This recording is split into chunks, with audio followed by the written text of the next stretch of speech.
Jaksa Agung Muda Tindak Pidana Khusus Kejaksaan Agung memeriksa Robert Bono yang diduga sebagai aktor di balik dua tersangka Helena Lim dan Harvey Muiz terkait tindak pidana korupsi PT Timah Tbk.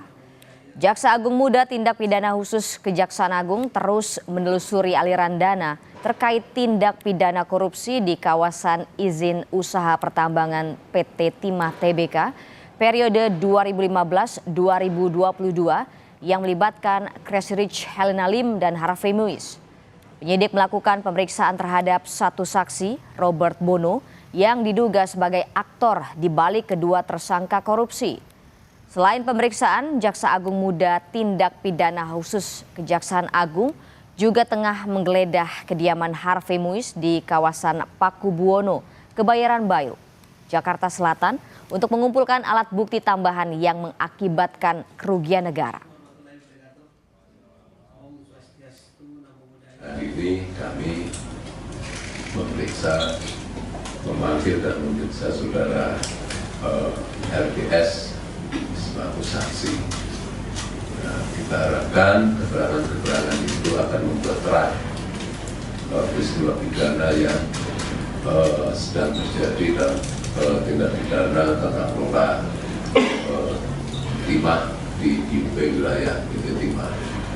Ya, selain itu pada hari ini juga kami melakukan kegiatan penggeledahan di kediaman saudara HN dan sedang berlangsung. Hasilnya apa nanti kita lihat, kita tunggu, nanti akan kita sampaikan. Sementara itu, Masyarakat Anti Korupsi Indonesia atau MAKI mendorong Kejaksaan Agung segera menetapkan seseorang berinisial RBS sebagai tersangka kasus dugaan korupsi tata kelola timah di wilayah IUP PT Timah Tbk. Terkait hal ini, Masyarakat Anti Korupsi Indonesia mengapresiasi Kejaksaan Agung yang telah sejumlah orang yang diduga menikmati tindak pidana korupsi ini sebagai tersangka. MAKI berharap ke depan Kejaksaan Agung dapat menjerat para pelaku dengan pasal tindak pidana pencucian uang. MAKI juga mendorong Kejaksaan Agung segera menetapkan seseorang berinisial RBS sebagai tersangka dalam kasus ini. Hingga saat ini Kejaksaan Agung telah menetapkan 16 orang sebagai tersangka dalam dugaan korupsi timah di Bangka.